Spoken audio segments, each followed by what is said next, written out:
নমস্কার, আমি শ্বেতা। আজ আমরা নেফ্রোকেয়ারের তরফ থেকে একটা ইনিশিয়েটিভ নিয়েছি regarding kidney stone awareness. Kidney stone আজকালকার দিনে খুবই একটা common problem. In fact 1 in 5 male and 1 in 10 female এটা ফেস করে থাকেন। আমরা আমাদের ডেইলি লাইফে এই ক্লিনিকে 1 থেকে 2 পেশেন্ট পেয়েই থাকি যারা এই কিডনি স্টোন সমস্যায় ভুগছেন। তো আজ আমরা যেটা নিয়ে আলোচনা করব সেটা হচ্ছে কিডনি স্টোন কেন হয়, কাদের মধ্যে কিডনি স্টোন হওয়ার প্রবণতা সব থেকে বেশি, কিডনি স্টোন হলেই কি সবসময় অপারেশনের প্রয়োজন হয় নাকি এটা অন্যভাবে কিউরেবল। এর সাথে সাথে আমরা জেনে নেব যে ডায়েট আমাদের কতটা হেল্প করতে পারে এই কিডনি স্টোন প্রিভেনশনের ক্ষেত্রে, কি কি সিমটমস থাকে কিডনি স্টোন হলে বা এটার প্রিভেনশন কতটা সম্ভব ডায়েটের থ্রু।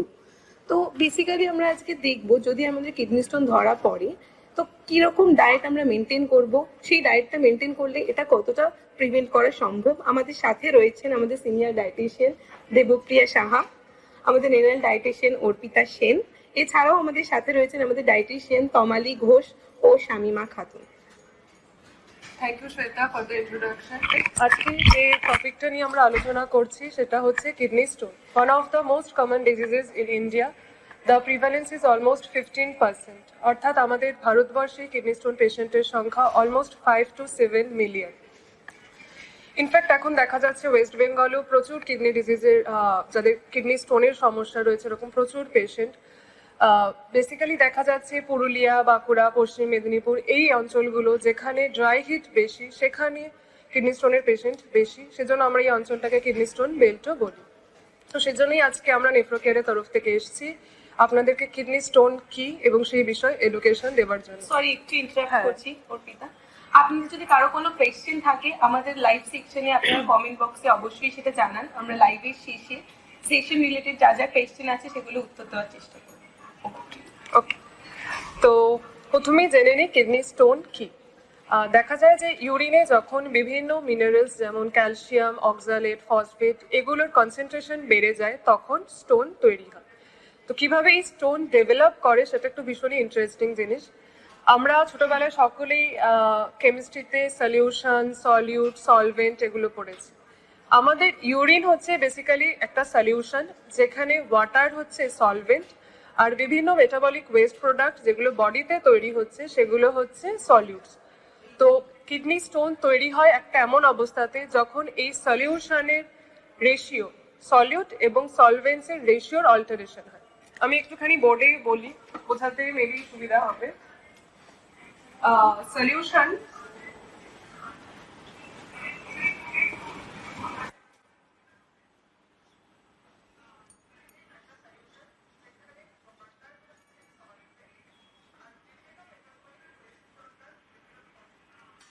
ইউরিনটাকে যদি আমরা সলিউশন ধরে নিই, এখানে দেখা যায় যে সলিউট মানে ক্যালসিয়াম, অক্সালেট বা ইউরিক অ্যাসিড এগুলোর কনসেন্ট্রেশন যদি খুব বেশি হয়ে যায় এবং সলভেন্ট মানে ওয়াটার এর কনসেন্ট্রেশন যদি কমে যায় তাহলে কিডনি স্টোন ফর্মেশন হয়। কি করে হয়?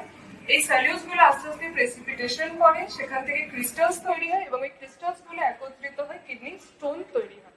এখানে একটা ইম্পর্টেন্ট জিনিস সেটা সকলেরই জানা দরকার, সেটা হচ্ছে ইউএলএম বা আপার লিমিট অফ মেটাস্টেবিলিটি। এটা একটা লেভেল যেখানে কিডনি স্টোন গ্রো করে না আবার ডিজলভও হয়। তো আমাদের টার্গেট থাকে যে এই লেভেলটাকে মেনটেন করে, কিন্তু যদি এই লেভেলটা বেড়ে যায় তাহলে কিডনি স্টোন আকারে বড় হয়, সেখান থেকে অবস্ট্রাকশন হয় এবং সেখান থেকে বিভিন্ন ধরনের কমপ্লিকেশন আসতে পারে। এখানে একটা ইম্পর্টেন্ট ব্যাপার হচ্ছে যে অনেক সময় পেশেন্টরা আমাদেরকে জিজ্ঞেস করে যে কিডনি স্টোন মানে কি সার্জারি। দেখুন, সার্জারি হবে কি হবে না সেগুলো অনেকগুলো ফ্যাক্টরস এর উপর ডিপেন্ড করে। ফার্স্ট হচ্ছে কিডনি স্টোনের সাইজ। সাইজটা যদি 5 mm এর কম হয় ইউজুয়ালি কোনো সার্জারি দরকার হয় না, প্লেন্টি অফ ফ্লুইড থেকে সেটা বেরিয়ে যেতে পারে। কিন্তু সাইজ যদি 5 mm এর বেশি হয় তাহলে হয়তো সার্জারি প্রয়োজন হতে পারে। এছাড়াও লোকেশন, কোথায় স্টোনটা লোকেট হচ্ছে সেটাও কিন্তু ভীষণ ইম্পর্টেন্ট ব্যাপার। এখানে দেখুন, এটা আমাদের একটা কিডনি স্ট্রাকচার রয়েছে। স্টোন সাধারণত কিডনি স্ট্রাকচারের ভেতরেই হচ্ছে। এই স্ট্রাকচারটাকে আমি ইউজুয়ালি 3টে ভাগে ভাগ করছি। এটা হচ্ছে আপনাদের আপার ক্যালিক্স, এটা হচ্ছে মিড ক্যালিক্স, এটা হচ্ছে লোয়ার ক্যালিক্স। স্টোন যদি আপার ক্যালিক্সের দিকে হয় তাহলে কি হয়, খুব বেশি ফ্লুইড খেলে বা প্রপার মেডিসিনে এই স্টোন কিন্তু থ্রু ইউরেটার দিয়ে বেরিয়ে আসতে পারে, কোনো রকম সার্জারি দরকার হয় না। স্টোন যদি মিড ক্যালিক্সে হয় তাহলে প্লেন্টি অফ ফ্লুইড উইথ মেডিসিনসও সেটা চলে আসতে পারে। কিন্তু যদি লোয়ার ক্যালিক্সের দিকে স্টোন তৈরি হয় সেটা কিন্তু সহজেই বেরোতে পারে না, কারণ এখানে গ্র্যাভিটি কোনো কাজ করতে পারে না, সেজন্য সেই স্টোনটা বেরোতে পারে না, এখানেই স্টাক থাকে। তো তখন কিন্তু সার্জারি একটা ইম্পর্টেন্ট ব্যাপার হয়ে যায়। এছাড়াও সার্জারির দরকার আছে কি নেই সেটা ডিপেন্ড করছে যে স্টোনটা কোনো রকম অবস্ট্রাকশন তৈরি করছে কি। স্টোন যদি কোনো ধরনের অবস্ট্রাকশন তৈরি করে, সাপোজ রেনাল পেলভিসে যদি স্টোন আটকে যায়, সেক্ষেত্রে কিন্তু অবশ্যই সার্জারি করা দরকার পড়তে পারে। অথবা আপনাদের ইউরেটারে যদি স্টোন আটকে যায় সেক্ষেত্রেও কিন্তু সার্জারির প্রয়োজন পড়তে পারে। তাহলে এই এতগুলো ফ্যাক্টরের উপর ডিপেন্ড করবে যে সার্জারির প্রয়োজন আছে কি নেই। সেটা অবশ্যই একজন নেফ্রোলজিস্ট, ইউরোলজিস্ট আপনাকে সাজেস্ট করবে, অবশ্যই একজন ইউরোলজিস্টের সাথে কনসাল্ট করবে। তারপরে পয়েন্টগুলো হচ্ছে যে কি কি স্টোন আমরা দেখতে পাই। বেসিক্যালি আমাদের মধ্যে যে কমন স্টোনটা দেখা যায় সেটা হচ্ছে ক্যালসিয়াম অক্সালেট স্টোন। ইউরিনে ক্যালসিয়াম আর অক্সালেট এই দুটোর কনসেন্ট্রেশন খুব বেশি হয়ে গেলে এই দুটো এলিমেন্টস বাইন্ড করে ক্যালসিয়াম অক্সালেট স্টোন তৈরি করে। নেক্সট যে কমন স্টোনটা দেখা যায় সেটা হচ্ছে ইউরিক অ্যাসিড স্টোন। বেসিক্যালি মেলদের মধ্যে এই স্টোনটা বেশি দেখা যায়, যাদের দীর্ঘদিনের ইউরিক অ্যাসিডের সমস্যা রয়েছে তাদের মধ্যে এই স্টোন দেখা যায়। ফিমেলদের ক্ষেত্রে যে স্টোনটা খুব কমন আমরা দেখতে পারি সেটা হচ্ছে স্ট্রুবাইট স্টোন। যাদের ইউটিআই বা ইউরিনারি ট্র্যাক ইনফেকশন খুব বেশি হয় তাদের ক্ষেত্রে এই স্টোন বেশি দেখা যায়, কারণ ইউটিআই করার জন্য যে মাইক্রো অর্গানিজমগুলো থাকে যেমন ক্লেবসেরিয়া বা সিউডোমোনাস, স্ট্যাফাইলোককাস, এরা ইউরিয়াস বলে একটা এনজাইম সিক্রেট করে। এই ইউরিয়াস কি করে, আমাদের বডির ইউরিয়াকে অ্যামোনিয়াতে কনভার্ট করে এবং এই অ্যামোনিয়া, ম্যাগনেসিয়াম আর ফসফেট সবকিছু বাইন্ড হয়ে গিয়ে এই স্টোনগুলো তৈরি করে এবং সেখান থেকে কিডনি স্টোন, স্ট্রুবাইট স্টোন তৈরি করে। থার্ড যে স্টোনটা আমরা দেখতে পাই সেটা হচ্ছে স্টারহান স্টোন। এই স্টোনটাও অনেকটা স্ট্রুবাইট স্টোনসের মতনই হয়, বাট এদের স্ট্রাকচার গুলো খুব বড় হয় এবং খুব ব্রাঞ্চিং স্ট্রাকচার এরা তৈরি করে। তো এদের রিমুভালের ক্ষেত্রে কিন্তু অপারেশন একটা ইম্পর্টেন্ট পার্ট হতে পারে। এছাড়াও কিছু লেস কমন আমরা স্টোন দেখতে পাই পেশেন্টদের মধ্যে, সেটা হচ্ছে brushite stone, sampling stone, system stone. যদিও এই স্টোনগুলো কম হয় তাও হয়, আমরা এরকম অনেক পেশেন্টই পাই। এবার কিছু রিস্ক ফ্যাক্টরসের ব্যাপারে আমাদের জানা দরকার যে কোন পেশেন্টের ক্ষেত্রে কি ধরনের স্টোন সাধারণত দেখা যায়। ইউজুয়ালি এটাকে একটা দুটো ভাগে ভাগ করা যায়, একটা লাইফস্টাইল রিলেটেড ফ্যাক্টর, একটা non lifestyle related factor. Lifestyle related factors এর মধ্যে কিছু থাকে যেগুলো আমরা খুব সহজেই মডিফাই করতে পারি। ধরুন ফার্স্ট যে কারণটাই হচ্ছে ল্যাক অফ ওয়াটার ইনটেক, খুব কম জল খেলে দীর্ঘ সময় ধরে সেসব লোকেদের কিন্তু কিডনি স্টোন হওয়ার চান্সেস বেশি থাকে। যারা 2 লিটারের কম জল খায়, আবার যাদের ইউরিন আউটপুটও 2 থেকে 2.5 লিটারের কম হয়, তাদের ক্ষেত্রে কিন্তু স্টোন হওয়ার চান্সেস সবচেয়ে বেশি থাকে। সেকেন্ড, তাদের ক্ষেত্রে দেখা যায় যারা দীর্ঘদিন ধরে হাই প্রোটিন খাবার খায়, বিশেষ করে যেখানে অ্যানিমেল প্রোটিন বেশি থাকে, তাদের ক্ষেত্রেও কিন্তু স্টোন হওয়ার চান্স থাকে। নেক্সট, যারা খুব বেশি সল্ট খেয়ে থাকে, অনেক সময় শুধু সল্টও খাচ্ছে আবার হিডেন সল্ট তাদের অনেক বেশি ইনটেক হয়েছে, তবে চিপস, তারপরে দিকে আচার বা যে কোনো প্রসেসড ফুড, ক্যান ফুড, এই খাবারগুলো যখন অনেক বেশি খাওয়া হয় দীর্ঘ সময় ধরে, সেক্ষেত্রে কিন্তু স্টোন হওয়ার চান্সেস থাকে।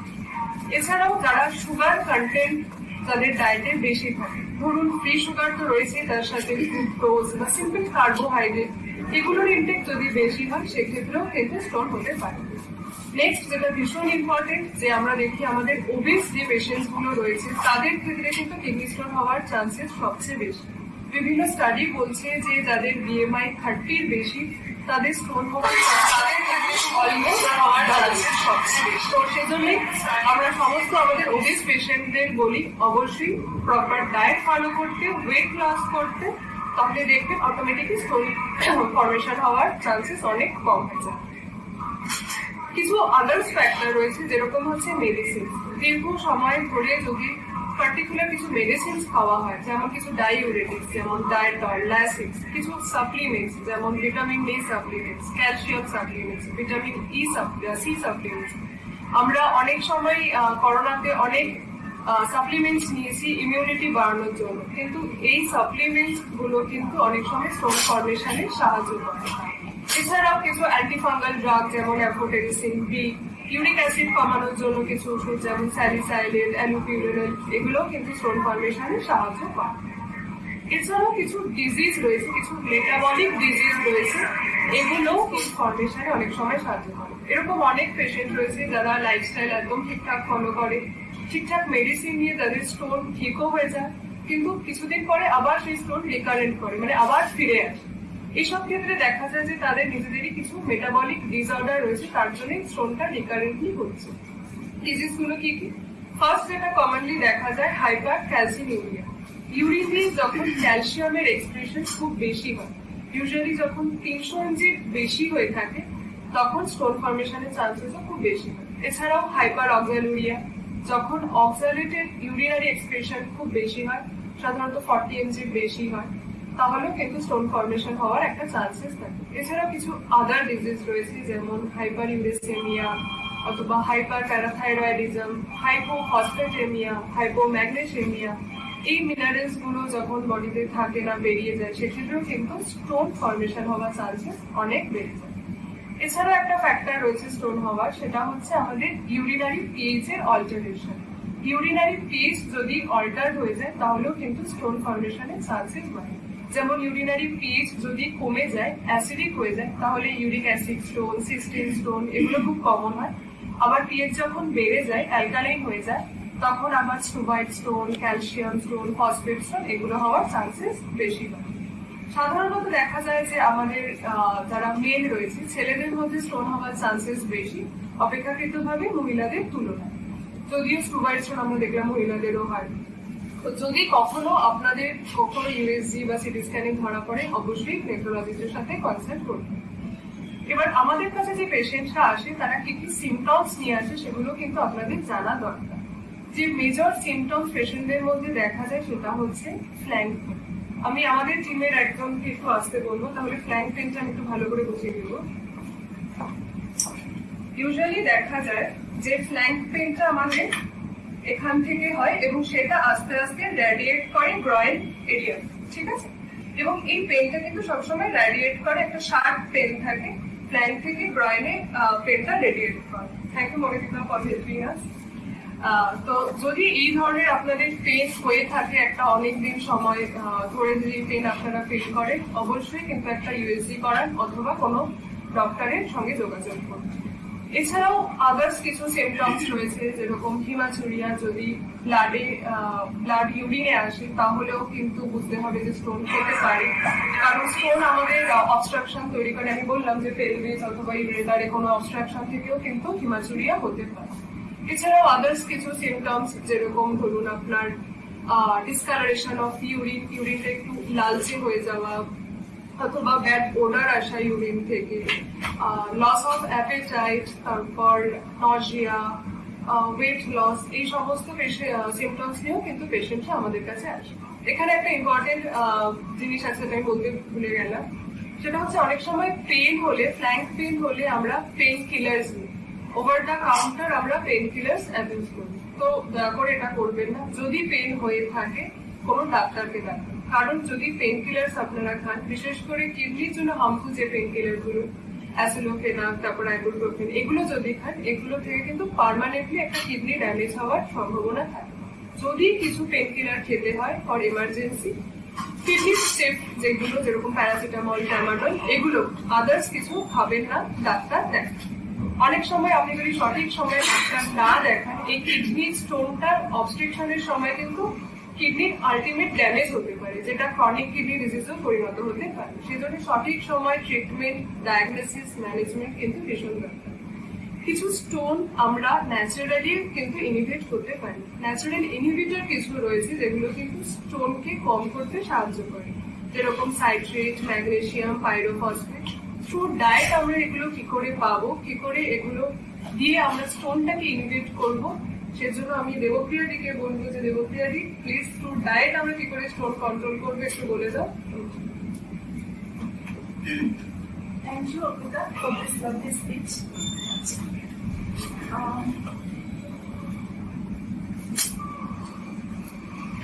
আমি এখন যেটা নিয়ে আলোচনা করবো সেটা হলো diet about kidney stone. Diet কি হওয়া উচিত একটা কিডনি স্টোন যদি কারোর হয়ে থাকে, সেক্ষেত্রে তাহলে সেই পেশেন্টের ডায়েটটা কি হবে সেটা নিয়ে বিস্তারিতভাবে আমি আলোচনা করবো এখন।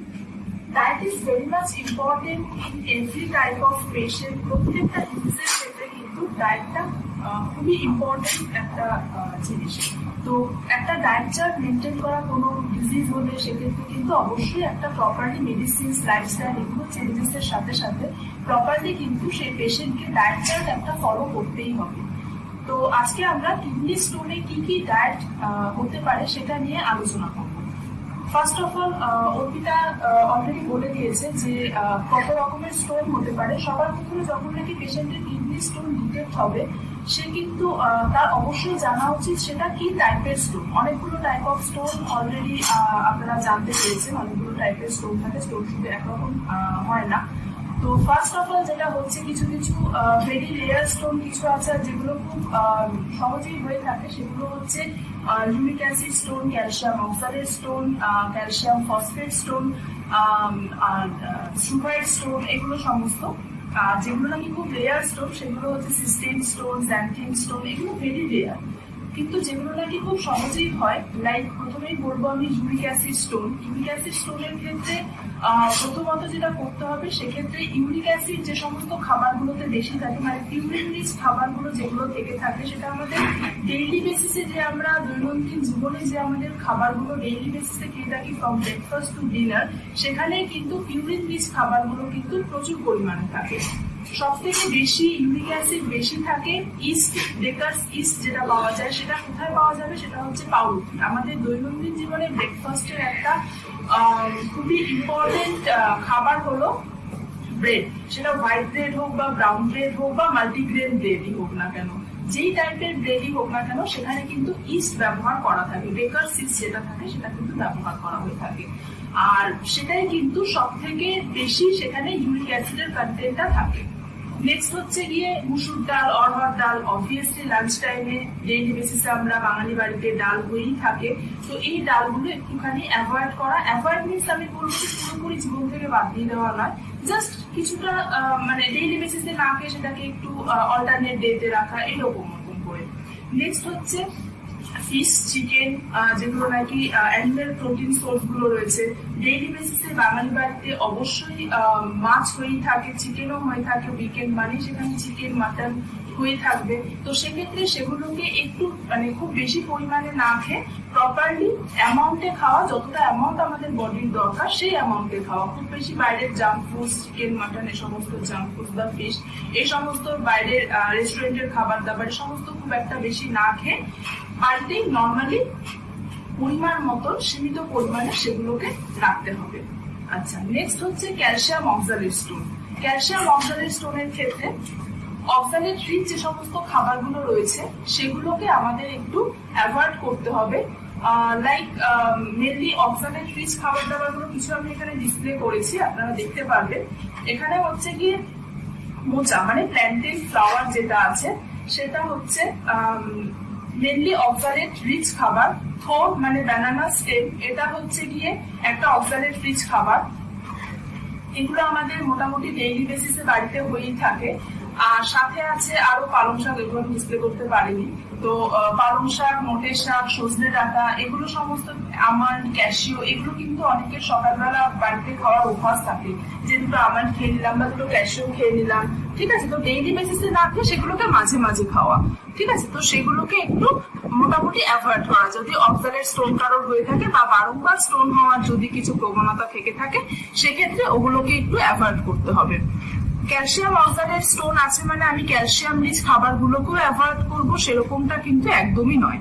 ক্যালসিয়াম রিচ খাবারগুলোকে অ্যাভয়েড করবো না, সেগুলোকে আমি একটু রেস্ট্রিকশনস করবো। রেস্ট্রিকশনস বলতে প্রপারলি ডায়েট চার্ট মেনটেন করা, যেটা আমি প্রথমেই বললাম, পুরোপুরি একদম বাদ দিয়ে দেওয়া না। যতটা পরিমাণ as per your RDA, as per your height, weight and স্টোনটা কিরকম, কোথায় কি আছে না আছে, সেটা সমস্ত কিছু দেখে নিয়ে প্রপারলি ডায়েট চার্ট একজন ডায়েটিশিয়ানের কাছ থেকে পরামর্শ করে পুরোপুরি বানিয়ে নেওয়া, যাতে কিনা ক্যালসিয়ামটা কম না হয়ে যায় বডিতে। মেনলি যখনই নাকি ক্যালসিয়াম অক্সালেট বা ক্যালসিয়াম ফসফেট স্টোন ধরা পড়ে, তখনই তারা কি করে যে মিল্ক অ্যান্ড মিল্ক প্রোডাক্টস যেগুলো রয়েছে, মানে মেনলি মিল্ক অ্যান্ড মিল্ক প্রোডাক্টসই হচ্ছে ক্যালসিয়াম রিচ খাবার, তো সেক্ষেত্রে তারা সেগুলোকে পুরোপুরি বন্ধ করে দেয়। কিন্তু একটা জিনিস আমি বলে রাখি, যদি ক্যালসিয়াম রিচ খাবার পুরোপুরি ভাবে বন্ধ করে দেওয়া হয়, সেক্ষেত্রে কিন্তু সেটা অক্সালেটের পরিমাণটা বডিতে বাড়িয়ে দেয়, স্টোনটা আরো এগ্রিভেট করতে পারে প্রিভেন্টের বদলে। তো আপনাদেরকে যেটা করতে হবে, ক্যালসিয়াম রিচ খাবার দাবার গুলোকে খুব বেশি পরিমাণে খুব কম পরিমাণে না খেয়ে সেটাকে মডারেট পরিমাণে বা ব্যালেন্সড অ্যামাউন্টে খেতে হবে।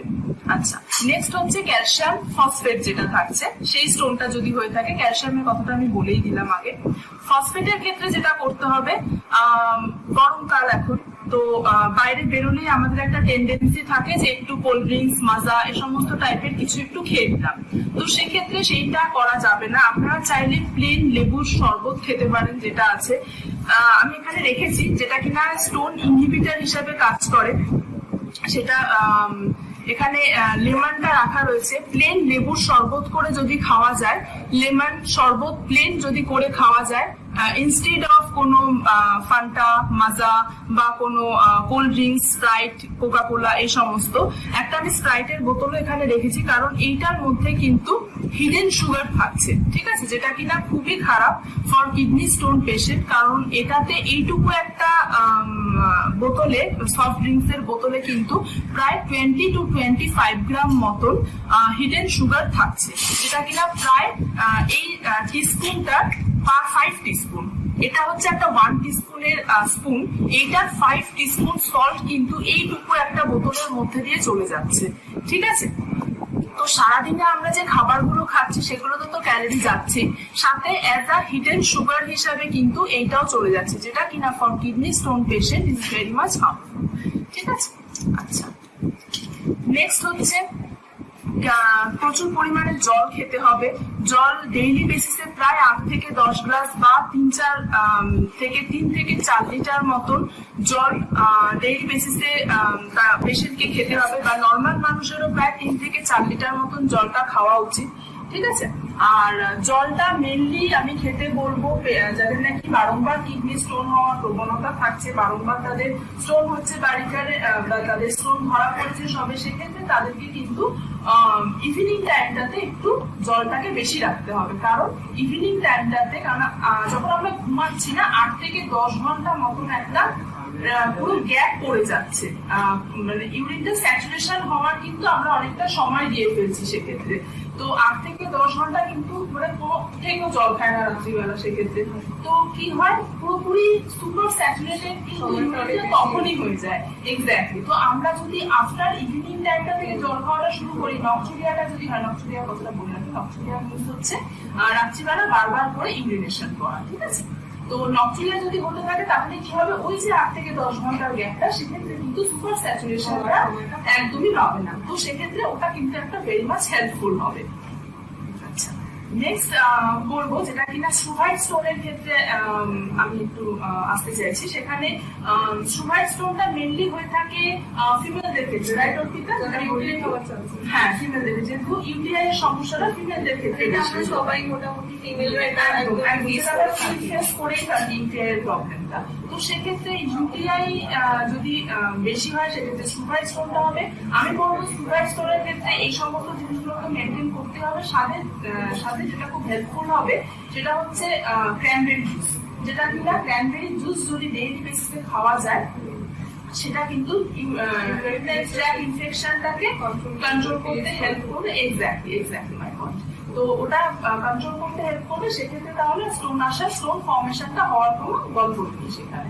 আচ্ছা, আর তার সাথে খাওয়া যেতে পারে অ্যাপেল সিডার ভিনিগার, অবশ্যই সেটা সাথে একটু রাখতে হবে। আচ্ছা, আমি একটু কোয়েশ্চেন করতে চাই, এই অ্যাপেল সিডার ভিনিগারটা যে আমরা খাবো, এটাকে আমরা ডাইলুট করে খাবো না? এটা অবশ্যই ডাইলুট করেই খেতে হবে, কারণ ওটার পিএইচটা কিন্তু সবসময় ঠিক থাকে না। ওটা ভিনিগারের পিএইচটা একটু অ্যাসিডিটি হয় সেক্ষেত্রে। তো আমরা একটু সামান্য, জাস্ট অল্প সামান্য জলে তুমি ওটা ডাইলুট করে খেতে পারো, যাতে পিএইচটা নর্মালি বজায় থাকে। সকালের দিকে খাওয়াটাই বেটার, একদম সকালের দিকেই খাওয়াটা বেটার। আচ্ছা, নেক্সট হচ্ছে গিয়ে কফি। কফিতে আসি। কফি হচ্ছে এটা আমি লিখেছি এখানে একটা পাউচ। কফিটা সামান্য এই কফিটা যদি আমরা ডেইলি বেসিসে রাখি তো সেক্ষেত্রে কি হবে, স্টোন ফর্মেশন হওয়াটা একটু প্রিভেন্ট করতে পারে। রিসেন্টলি স্টাডিতে এটা দেখা গেছে যে যারা নাকি ডেইলি বেসিসে কফি খাচ্ছে সেক্ষেত্রে কিন্তু তাদের এই স্টোন ফর্মেশনটা একটু হলেও প্রিভেন্ট হচ্ছে। তো চায়ের বদলে যদি আমরা একটু কফির হ্যাবিট করে থাকি মাঝে মাঝে, আমি বলছি না যে ডেইলি বেসিসে কোনো কিছুই অতিরিক্ত পরিমাণে খাওয়া ঠিক নয়, তো মাঝে মাঝে যদি আমরা একটু কফিতে থাকে ক্যাফেন, যেটা কিনা স্টোন প্রিভেনশনে হেল্প করছে, সেটা যদি রাখা যায় তাহলে কিন্তু খুব হেল্পফুল হবে সেক্ষেত্রে। আর হচ্ছে spices and condiments. Obviously spices kidney patient लोगों को हम बोलते ही है कि स्पाइसेस आप होल यूज करो, ठीक है। तो इधर भी सेम ही है, स्पाइसेस आप लोग होल यूज करो। मैंने बहुत सारा स्पाइसेस यहाँ पर रखा हुआ है। तो लाइक ये मस्टर्ड सीड्स, ये डेली बेसिस पे मस्टर्ड सीड्स है, गरम मसाला, जीरा, काला जीरा जो है वो, धनिया, मेथी, ये सब कुछ अगर आप होल यूज कर सकते हो खाने में तो वो बहुत एफिशिएंट होगा कि ये स्टोन प्रिवेंट कर सके। ओके, নেক্সট সল্টের ক্ষেত্রে আমি আসবো। ভেরি মাচ ইম্পর্টেন্ট, যেটা ডেইলি বেসিসে যাদের নাকি হাইপার টেনশন আছে তাদের অলরেডি সল্ট রেস্ট্রিকশন থাকে, কিন্তু আপনাদের কোশ্চেন হতেই পারে এটা যে আমার তো হাইপার টেনশন নেই, আমার তো প্রেশারের সমস্যা নেই, তাহলে আমি কেন সল্টটাকে রেস্ট্রিকশন করবো? আমি তো সল্ট রেস্ট্রিকশন করবো না বাবা, আমি নর্মাল পরিমাণে যেরকম আমাদের বাড়িতে নুন লাগে সেক্ষেত্রে। তো সেটা করতে গেলে আমাকে কিন্তু কিডনি স্টোনের যদি পেশেন্ট হয়ে থাকে, কিডনি স্টোন যদি বারংবার হচ্ছে বা কিডনি স্টোনটা দেখা দিয়েছে, অবভিয়াসলি এতটুকু সল্টই কিন্তু তাকে রাখতে হবে। এটার পরিমাণটা আই থিঙ্ক এটা হচ্ছে কি 5 গ্রাম, মানে 1 টিস্পুন সল্ট। ওকে, টিস্পুনটা আমি আবার দেখিয়ে দিচ্ছি সবার সুবিধার্থে। এটা হচ্ছে কি একটা 5 টিস্পুন। এই 5 টিস্পুন সল্টটা ডেইলি বেসিসে রাখতে হবে যদি কোনো কিডনির সারাদিন। অবশ্যই সেটা খুবই কম, আই থিঙ্ক তোমাদের সবারই মনে হচ্ছে হ্যাঁ একদম। তো সেটা কিভাবে কি মানে ডেইলি বেসিসে রান্নায় যাতে সল্টটাও কম না লাগে বা এই সল্টেই যাতে সারাদিনের খাবারটা হয়ে যায়, তার কিছু টিপস আমি আই থিঙ্ক বলে দিলে বেটার হবে। তো সেটা করতে গেলে কি করতে হবে, এই সল্টটাকে আলাদা করে একটা বাটিতে তুলে রেখে দিতে হবে। যখন আমরা খেতে বসবো বা যখন যে পেশেন্ট যখন খেতে বসছে তখন কি করতে হবে, আলাদা করে ওনার রান্নাটা একদম সল্ট ফ্রি ভাবে রান্না করবেন বাড়িতে। যখন নাকি উনি খেতে বসছে উপর থেকে জাস্ট একটু স্প্রিঙ্কেল করে দেবেন, তাতে কি হলো সল্টের টেস্টটাও বজায় থাকলো, 5 গ্রাম সল্ট বজায় থাকলো। আচ্ছা, আমার একটা কোয়েশ্চেন আছে। তুমি বলছো যে সল্টটা আমরা আলাদা করে রাখতে পারি, যখন আমরা খাবো জাস্ট সল্টটা ছড়িয়ে স্প্রিঙ্কেল করে নেবো। তো কিছু পেশেন্টের থেকে আমি এটা পেয়েছিলাম যে কাঁচা নুন, মানে এটা কি খুব একটা ভেরি গুড কোশ্চেন। এটা হচ্ছে গিয়ে যদি কাঁচা নুন বা পাকা নুনের কিন্তু কোনো গল্প নেই এখানে, ঠিক আছে। নুন সমান, সোডিয়াম ক্লোরাইড নুন, ওটা ভাজলেও যা থাকবে, তুমি যদি কাঁচা ইউজ করো তাতেও সোডিয়াম ক্লোরাইডই থাকবে। ওকে যদি তুমি রান্নায় দিয়ে ব্যবহার করো বা ওপর থেকে ছড়িয়ে সোডিয়াম ক্লোরাইডই থাকবো, ভাঙবে নাও কিচ্ছু হবে না। ওর যে বডিতে কাজটা শরীরে জল ধরে রাখা, ও সেটাই করবে। এই জন্য অ্যামাউন্ট ঠিক আছে, ঠিক আছে। তুমি ওর কেমিস্ট্রিটাকে ব্রেকডাউন করতে পারবে না কোনো রকম ভাবে। তো amount is very much important. সেক্ষেত্রেই সেই জন্য 5 গ্রাম সল্টটা ডেইলি বেসিসে কিন্তু রাখতে হবে। তোমরা টুথপিক ইউজ করতে পারো, টুথপিক দিয়ে সামান্য একটু জিভে লাগিয়ে দিলে তারপরে তোমরা খেলে, বা এমনি হ্যান্ড দিয়ে জাস্ট একটু জিভে লাগিয়ে দিলে তারপরে তোমরা খেলে, তাতে কি নুনের স্বাদটাও বজায় থাকবে, তোমাদের খাবারটা মনে হবে না যে আমি খুব ফিকা ফিকা খাবার খাচ্ছি, ये तो फीका खाना है मैं कैसे खा सकती हूँ, तो ऐसा नहीं लगेगा, ठीक है। আচ্ছা, নেক্সট হচ্ছে সল্টের ব্যাপারে একটা জিনিস বলে রাখবো, হিডেন সল্ট। হিডেন সল্ট কিন্তু অনেক রকম প্রসেস খাবার, ক্যান্ড খাবার, মেনলি চিপস, আমরা বাইরে বেরোলেই বা কোথাও একটা গেলেই চিপসের প্যাকেট সাথে করে নিয়ে গেলাম, গল্প ছলে গল্প করতে করতে, টিভি দেখতে দেখতে, কারোর সাথে কথা বলতে বলতে আমরা চিপসে কতটা বেসিসে খেয়ে ফেলি সেটা কিন্তু আমরা কেউ জানি না। এই যে ছোট একটা চিপসের প্যাকেট দেখানো হচ্ছে এখানে, এই ছোট একটা চিপসের প্যাকেটটাতে কিন্তু প্রায় 4 থেকে 5 গ্রাম, মানে এতটা মতন হিডেন সল্ট থাকে। আমি যেটা বললাম সারাদিনে খেতে, এইটুকু যদি তুমি একটা চিপসের প্যাকেট খেয়ে নাও সেক্ষেত্রে কিন্তু পুরো সারাদিনের এই সল্টটা চলে যাচ্ছে। দেন তুমি ফিকা খানা খানাই পড়েগা, চিপস খাবো না, চিপস খাবে না, হয় এটা করে হবে। আচ্ছা, तो इसीलिए मैं बोलूंगी कि ये 5 ग्राम सॉल्ट जो है ये आप मेंटेन करो। चिप्स अगर खाना है तो 1-2 खा लो, पूरा पैकेट मत खाओ, ठीक है, 1-2 खा लो, वो ठीक रहेगा। अच्छा, नेक्स्ट है ऑक्सालेट में एक चीज भूल गई, ऑक्सालेट ये भी है क्लूथ्रोकोलाइड। डेली बेसिस पे ये जो दाल है, ये दाल डेली बेसिस पे यूज करते हैं कभी कभी। ये इसका बहुत सारा रेमेडीज होता है, लाइक एंटीबैक्टीरियल भी है, ये एंटी हाइपरटेंसिव भी है, और भी बहुत सारा रेमेडीज है इसका जो हम বয়স্করা অনেকে বলে থাকেন সেক্ষেত্রে যে এটা খেলে এটা ভালো হবে। গুরুত্বকলার জল খুব ইম্পর্টেন্ট খাওয়া সকালবেলা, কিন্তু আমি বলবো যাদের নাকি স্টোন থাকবে তারা কিন্তু এই গুরুত্বকলার জল কিন্তু খাওয়া যাবে না, সেক্ষেত্রে কিন্তু তাদের অক্সালেটের পরিমাণটা বেড়ে যাবে। প্রচুর পরিমাণে অক্সালেট থাকে এটাতে, অক্সালেটের পরিমাণ বেড়ে গিয়ে সেক্ষেত্রে কিন্তু স্টোনটাকে বাড়িয়ে দেওয়ার সম্ভাবনাটা আরো বেশি থাকবে, ঠিক আছে। আচ্ছা, নেক্সট হচ্ছে গিয়ে হাই কার্বস এর আমি বলে দিলাম কিছু কিছু জিনিস। আর একটা হচ্ছে লেবুর শরবত তো অবশ্যই খেতে হবে, আর সেক্ষেত্রে কর্ন সিরাপ বা ম্যাপেল সিরাপ বা সুক্রোজ বেশি খাবার, এগুলো সমস্ত কিন্তু খুব একটা বেশি ডায়েটের মধ্যে রাখা যাবে না, ঠিক আছে। প্লেন লেবুর শরবত করেই খেতে হবে, ওকে। আচ্ছা, আর একটা যেটা হচ্ছে ভিটামিন বি রিচ খাবার দাবার বা ম্যাগনেসিয়াম রিচ খাবার দাবার বা হাই ফাইবার ডায়েট যদি রাখা হয় ডেইলি বেসিসে খাবারে, দুটো একটা করেই রাখলেন আপনারা, তাহলে কিন্তু স্টোন ফর্মেশনটা অনেকটা বেশি প্রিভেন্ট করা যেতে পারে। আমাদের ডেইলি বেসে ম্যাগনেসিয়াম রিচ খাবার কি, डेली बेस আমরা আলু খেয়েই থাকি, पोटैटो যথেষ্ট, ওটা डेली सब তরকারিতেই आलू देना ही पड़ता है, तो इसीलिए आप आलू खा लो, थोड़ा ब्रोकली थोड़ा नूडल्स में डाल के खा लो, ठीक है। पम्पकिन सीड्स को थोड़ा क्रश करके किसी दही में या फिर दूध में मिला दो, वो एक मैग्नीशियम रिच खाना हो गया, ठीक है। ভিটামিন B6 রিচ ওটারও বিভিন্ন রকম সবজিতে থেকে থাকে, ফিশ চিকেন ওগুলো তো বললাম, অ্যামাউন্ট ইজ ইম্পর্টেন্ট, তো সেক্ষেত্রে সেটাও হতে পারে। আর হাই ফাইবার রিচ ডায়েট যেটা কিনা আমি বললাম যে লিফি ভেজিটেবলস যেগুলো থাকে, হ্যাঁ অবভিয়াসলি সেক্ষেত্রে পালং শাক আর মুটের শাক বাদ দিয়ে এই দুটোর মধ্যে কিন্তু অক্সালেটটাও খুব বেশি পরিমাণে থাকে। লিফি ভেজিটেবলস এই দুটোকে বাদ দিয়ে বাকিগুলোকে রাখা যেতে পারে। তো মোটামুটি যদি আমরা এইরকম ভাবে মেনটেন করি জিনিসগুলোকে, তাহলে কিন্তু আমরা কিডনি স্টোনটাকে সহজেই প্রিভেন্ট করতে পারি। আর সাথে সাথে আপনাদেরকে কিন্তু ডায়েট চার্টটা একটা প্রপারলি ভাবে মেনটেন করতে হবে। যখনই কিডনি স্টোন আপনাদের ধরা পড়ছে অবশ্যই কোনো ডক্টরের পরামর্শ নেবেন, আর সাথে সাথে অবশ্যই ডায়েটিশিয়ানের পরামর্শ নিয়ে একটা ডায়েট চার্ট বানিয়ে নিয়ে, কাস্টমাইজ ডায়েট চার্ট যেটা কিনা আপনার জন্য শুধু দরকার, সেরকম একটা ডায়েট চার্ট বানিয়ে নিয়ে অবশ্যই সেটাকে ফলো করবেন। আশা করি সেরকম ভাবে ফলো করলে আপনার ভালো থাকবে। Thank you. আর কিছু কোয়েশ্চেন এসছে, আমি অর্পিতাকে ফার্স্ট একটা কোয়েশ্চেন করছি যে এখানে কোয়েশ্চেন এসছে যে হলো আমাদের কিডনি স্টোনটা কতটা মারাত্মক, যার জন্য তার মানে কতটা মারাত্মক হতে পারে, আর এটাকে হলে কি অপারেশন করতেই হবে? মারাত্মক কিনা সেটা তো একজন ডক্টরই ভালো বুঝতে পারবে, সেটা ইউএসজি সিটি স্ক্যান করে দেখতে হবে যে স্টোনের সাইজ কিরকম, তার লোকেশন কোথায় রয়েছে। যদি আমি যেরকম বললাম লোয়ার ক্যালিক্সে যদি থাকে তাহলে অবশ্যই সার্জারি দরকার হতে পারে, কোনো অবস্ট্রাকশন হচ্ছে কিনা সেটাও দেখতে হবে। এগুলো যদি হয়ে থাকে তাহলে সেটা এগুলো সমস্ত দেখে একজন ডক্টর ডিসাইড করবে সার্জারির প্রয়োজন আছে কি। আর যদি পেশেন্টের শার্ট ট্রেন থাকে একটা দীর্ঘ সময়ের জন্য, অবশ্যই তার খুব শিগগিরই একজন নেফ্রোলজিস্ট বা ইউরোলজিস্টের সাথে কনসাল্ট করা দরকার।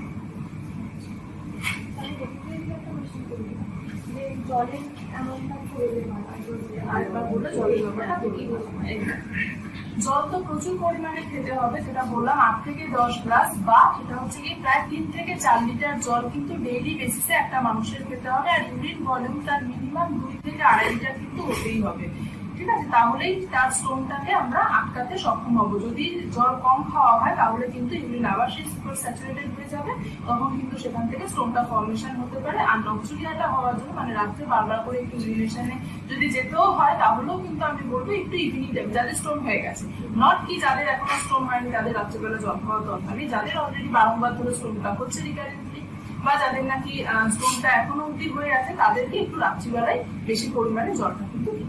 আচ্ছা, আমি এখানে একটা কোয়েশ্চেন করছি, সেটা হলো সব খাওয়া দাওয়া মিলিয়ে নাকি শুধু জলের পরিমাণটাই?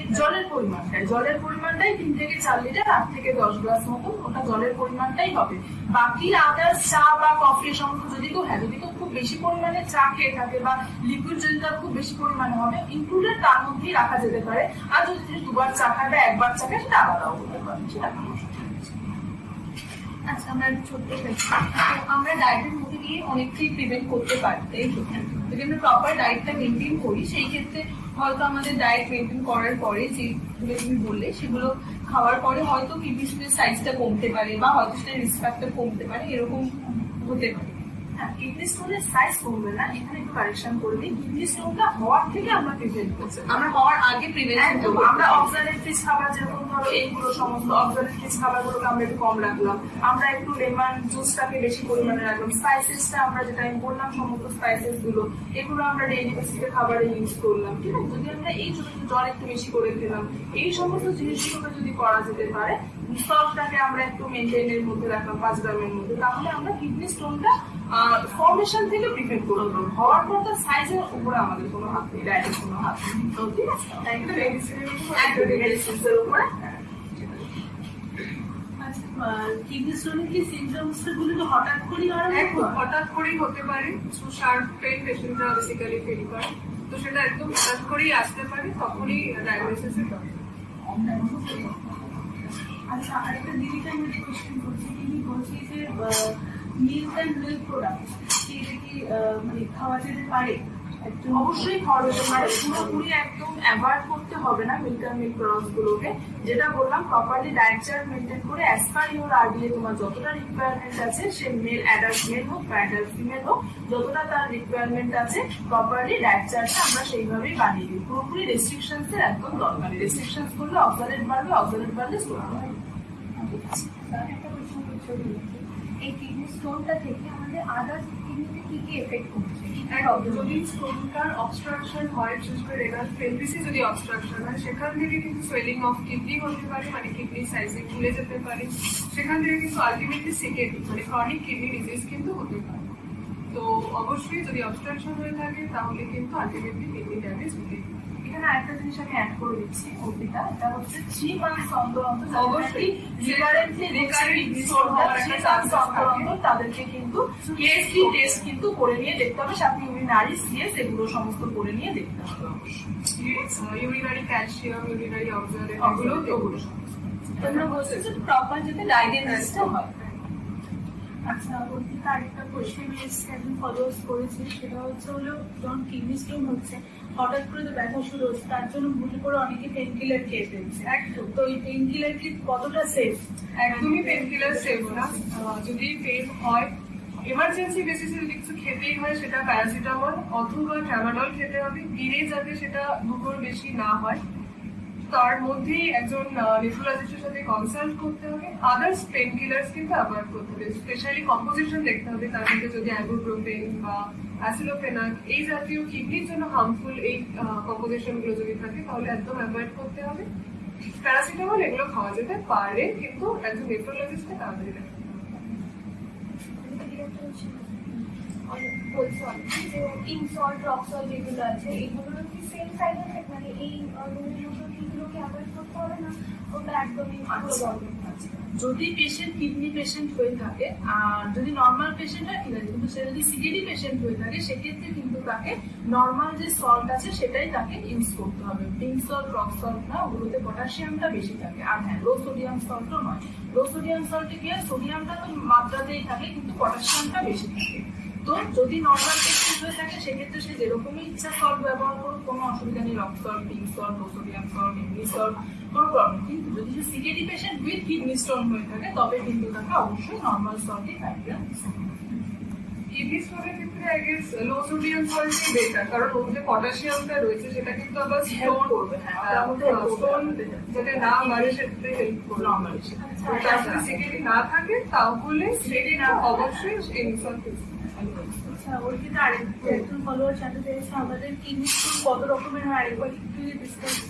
অবশ্যই ফার্স্ট যেটা মেজর দেখা যায় সেটা হচ্ছে calcium oxalate stone.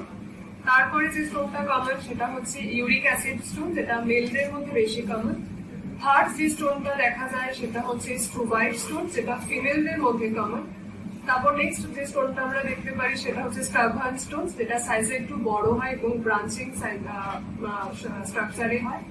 Less common যে স্টোন গুলো আমরা দেখতে পারি সেটা হচ্ছে জ্যান্টিন স্টোন, রুশাইড স্টোন আর সিস্টেম স্টোন। এই ধরনের স্টোনগুলি ইউজুয়ালি আমরা দেখি। থেকে একটা কোশ্চেন এসছে, সেটা হচ্ছে হলো কি ধরনের ডাল আর কি মানে বেস্ট কিডনি স্টোনের জন্য, মানে তুমি তো গুরুত্ব কলাইটা বারণ করো, গুরুত্ব কলাটা বাড়ালাম, সাথে মসুর ডাল আর অরহর ডাল ওটাও কিন্তু বাড়ানো থাকবে। বেস্ট হচ্ছে যদি মুগ ডাল খাওয়া যায় বা বিউলির ডাল খাওয়া যায়, তাহলে কিন্তু সেক্ষেত্রে খুব ভালো হয়। আচ্ছা, যদি মানে সময় মতো যদি ট্রিটমেন্টটা যদি না হয় কিডনি স্টোন, তাহলে কি খুব কি মারাত্মক আকার ধারণ করবে? তার জন্য মানে অবশ্যই সঠিক সময়ে ডায়াগনোসিস ট্রিটমেন্ট ভীষণ দরকার, নয়তো অবস্ট্রাকশন, যেটা বারবার বলছি, অবস্ট্রাকশন হলে কিন্তু পার্মানেন্ট রেনাল ড্যামেজ হতে পারে।